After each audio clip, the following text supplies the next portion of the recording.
Happy Thursday, guys. I hope that you've had a good week and that you're ready for your last Bible lesson for Nehemiah. And we're going to be talking about how Nehemiah faces opposition, so faces roadblocks in his rebuilding of the wall. So before I start that, I want to remind you that your memory verse is Proverbs 19:21, which says, "You can make many plans, but the Lord's purpose will prevail." Okay? And I said this in the beginning of the week too, but just as a reminder, God's plan will always happen the way He wants it to. It's not always going to be our way of planning or our way of our plan. It's going to be His plan, and that's what that verse means, is that His plan will prevail over everything else. So with that being said, let's dive into Nehemiah for one last time in 5th grade. So we know that Nehemiah has left the king and he is in Jerusalem and he has helped rebuilding the wall of Jerusalem. So the workers in Nehemiah of Jerusalem ran into resistance and interference while they were rebuilding the wall. It wasn't easy for them to do this. But due to Nehemiah's strong leadership qualities and his relationship with God and with the other workers, his job was completed in a remarkably short time. He faced opposition from the beginning of his project, and opposition means a resistance or hostility towards someone or something. So he faced opposition from 3 different leaders from neighboring countries. So Sanballat, Tobiah, and Geshem were the leaders who gave him a hard time. They mocked and they ridiculed the Jewish workers, accusing them of rebelling against the king. But Nehemiah boldly confronts them, and the work began on the wall. So what I'm going to do now is I'm going to read a summary of Nehemiah 4:6. Instead of reading all 3 of those chapters, I'm just going to read a short summary. Okay? Sanballat, Tobiah, and Geshem persisted in causing problems when they noticed that the work on the wall continued. They even plotted to fight against the workers in order to get them to stop rebuilding. But Nehemiah and the people prayed for strength and deliverance. Later, another issue arose. Some of the Jewish people were guilty of usury. They were lending money to their own people and then charging them ridiculously high fees for the loans. And this was causing financial difficulty for the people, even forcing some of them into slavery because they could not pay their debts. Nehemiah called for the lenders to stop in order to provide a good testimony for God to the other nations. The men practicing usury listened to Nehemiah and restored the house's land and other possessions back to the people. However, this was not the end of the opposition. Sanballat, Tobiah, and Geshem began scheming again, this time to kill Nehemiah. However, after prayer, their plot was thwarted and the wall was completed. So Nehemiah was indeed a great leader because it took much courage and boldness to stay steadfast against Sanballat, Tobiah, and Geshem, all of whom were influential leaders in the land. Yet through all of the threats, dangers, and hardships, Nehemiah and the workers remained unified.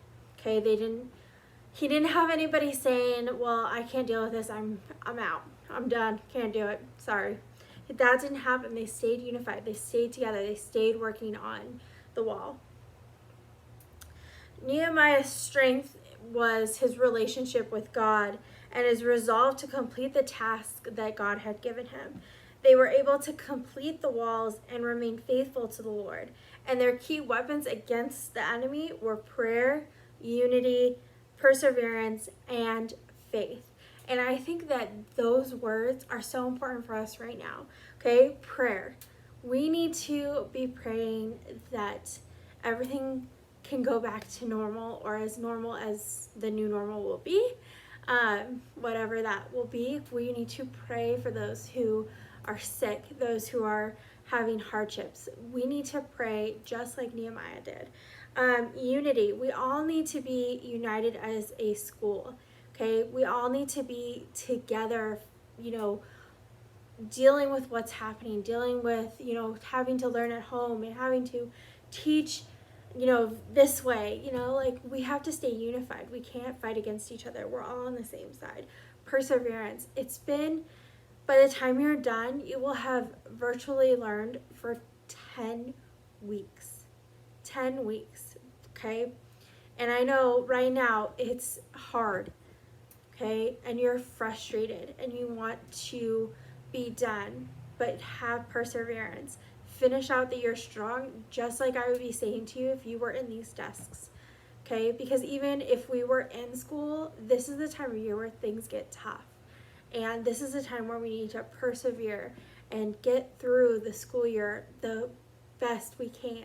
And I believe in each and every one of you that you guys can do that. And the last thing is faith. We need to have faith that God is in control, and in His timing, we will be able to go outside again, and we will be able to have things that we haven't been able to have. And in the fall, God willing, we'll be able to be back in these seats, or you guys will be in those seats in 6th grade. But you know what I mean, So take what we're learning from Nehemiah and apply it to your own life. Prayer, unity, perseverance, and faith. Okay, those 4 words I could not ask for 4 words better than those that are in this Bible lesson, because they apply to our lives right now, even ours. Okay, do we need to have prayer? Yes, we are praying. We are doing it. Do we have unity? Yes. Do we have perseverance? Yes. We are persevering through video recording and grading and communicating with you guys. We are persevering through that. And we have faith. We have faith that with us doing the best we can, you guys are doing the best you can. And that we also have faith in God that we will be able to have school again in the fall. So these words, hold on to them. And I'm just going to say them one more time. Prayer, unity, perseverance, and faith. Put those words in your brains. Okay? Now, we can compare the opposition that Nehemiah faced to the opposition that we may face. Okay, and here are 2 different ways. Sometimes non-believers ridicule Christians for their faith. Okay, and this is where you pull out a memory verse that you've learned and be able to ignore what they're saying, or help them to understand, hey, why are you ridiculing me? Because look at what I can do. I can believe in God, and God is my Savior. Okay, and Satan also uses people and other obstacles to interfere with spreading the gospel and to interrupt the work of God. So sometimes things are put in our lives that keep us from being able to share the gospel. Or maybe we're, like right now, it would be very easy for us to say, where's God in this? Okay, we can't see where He is, but He's here, and He's a part of this, and He has a plan. Okay, Satan is trying to get us to have doubts, and we can't have doubts because we know that God is in control and that He has a plan, and we just have to trust Him. And that's hard, but Satan also wants us to not trust Him. So let's not let Satan win. Let's let God win and have faith and have belief in Him. Okay? So that's all I have for you today. If I could speak. Sorry, guys.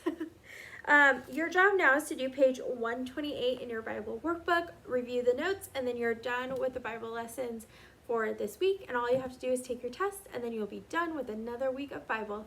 And I hope you guys do your very best. Good luck, and I will see you in the next video. Bye, guys.